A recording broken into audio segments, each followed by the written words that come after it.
prosseguindo no estudo dos evangelhos, agora na página 58 do livro, liberta um endemoniado. Bom, sempre lembrando, o endemoniado, ele era algo que era um grande pavor para a população antiga. As pessoas às vezes precisavam transitar entre cidades e você, vamos dizer, andando à noite, normalmente com tochas que eles faziam, né? E às vezes esses endemoniados eram violentos, aquelas pessoas ficavam andando pelos montes, uivando. Então aquilo era um grande pavor. O que os pagãos faziam? Os pagãos, eles entravam naquele culto aos mortos, acreditando que era o espírito de algum morto que estava afetando essa pessoa, e começavam a fazer sacrifícios e sacrifícios, não sabendo que esse sacrifício era ao demônio que estava possuindo essa pessoa, né? Bom, então, a libertação do endemoniado, eu vou ler Marcos capítulo 1, versículo 21 a 28. Então, abra a sua Bíblia aí, Marcos capítulo 1, versículo 21.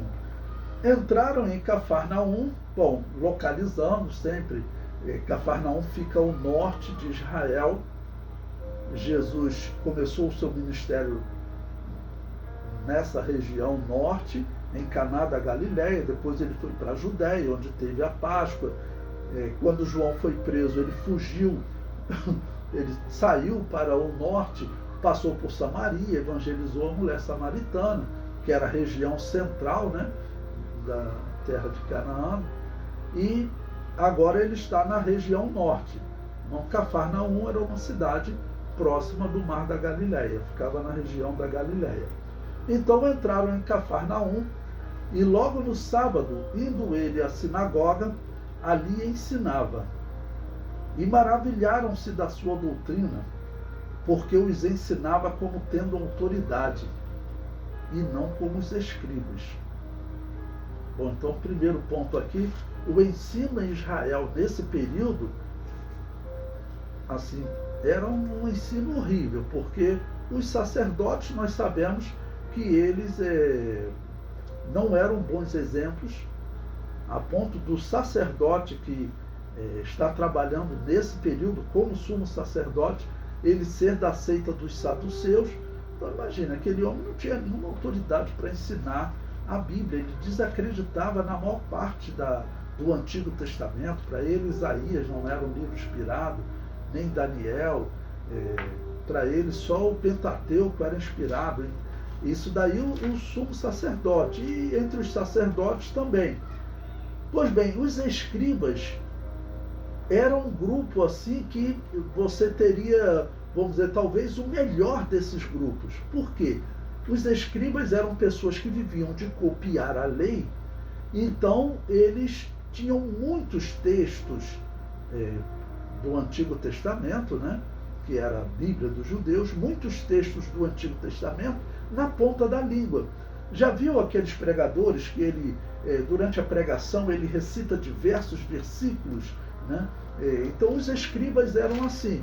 Os fariseus, eles tinham um conhecimento mais técnico, de uma formação, vamos dizer, mais acadêmica, né? Ok? Mas os escribas, eles tinham essa característica.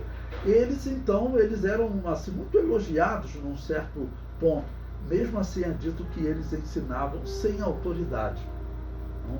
Por quê? Porque a corrupção foi entrando, principalmente por causa da família dos Herodes, e todos, para poderem estar ali ensinando, trabalhando como escriba, como fariseu, né, tinha que, de alguma maneira, agradar Herodes. E esse negócio de agradar um rei pagão como era Herodes, claro que a pessoa acabava por perder a autoridade, né?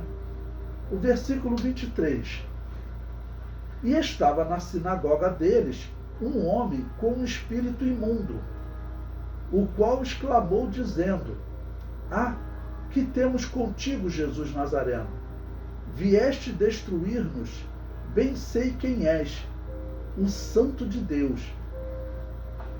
Dá uma pausa aqui para poder explicar aos irmãos algumas pessoas questionam por que o demônio, aqui os demônios, o espírito imundo, começa a exaltar Jesus, né? O propósito, irmãos, certamente é gerar seitas, gerar heresias.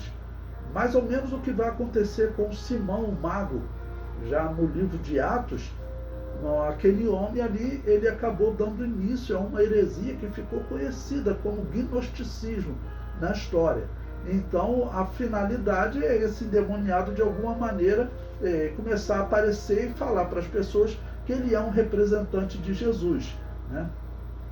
E assim acaba que, às vezes, os demônios enganam pessoas, né? O demônio engana pessoas. Versículo 25. E repreendeu-o Jesus, dizendo: cala-te e sai dele. Então o espírito imundo, agitando e clamando com grande voz, saiu dele. E todos se admiraram, a ponto de perguntarem entre si, dizendo: que é isto? Que nova doutrina é esta? Pois com autoridade ordena aos espíritos imundos, e estes lhe obedecem. E logo correu a sua fama por toda a província da Galileia. É interessante que eles, pelo menos aqui, eles não falam, né, dele como Messias. Apesar de nós já termos visto que Jesus já declarou diversas vezes que era o Messias, né? Mas aqui eles ficam espantados, como eu disse no princípio para vocês. Espírito imundo era algo que aterrorizava as cidades.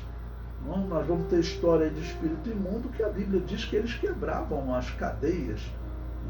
Então aquelas pessoas tinham que deixar eles vagando pelas montanhas. E imagine para prender essas pessoas, segurar um endemoniado, né? Bom, o comentário do livro diz: o endemoniado era um grande problema, pois nada na terra conseguia segurá-lo. O povo se espantou que os demônios saíam obedecendo a palavra dele. Lucas relata que os demônios manifestavam que ele era o Messias. Vamos ler Lucas capítulo 4. Vamos ler só um versículo, versículo 41. Os demônios perceberam que manifestar a todos que Jesus era o Messias criaria problema para o ministério dele. Vejam, Lucas capítulo 4, versículo 41. E também de muitos saíam demônios, clamando e dizendo: tu és o Cristo, ou tu és o Messias, o Filho de Deus. E ele, repreendendo-os, não os deixava falar, pois sabiam que ele era o Cristo.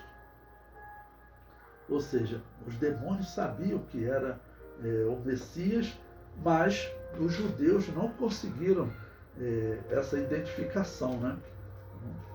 Então é interessante porque Marcos, ele não cita a expressão Messias, tá bom? Ele só cita a expressão Santo de Deus. Mas Lucas, ele conta essa história falando, na verdade, de diversos casos de demônios. Ele fala no plural, né? E diz que algum demônio, que pode ter sido até diferente desse de Marcos, tá bom? Disse abertamente que ele era o Messias, tá bom? Que ele era o Filho de Deus. E Lucas conclui: ele, repreendendo-os, não os deixava falar, pois sabiam que ele era o Messias. Sempre lembrando que Cristo equivale ao Messias em hebraico, tá bom?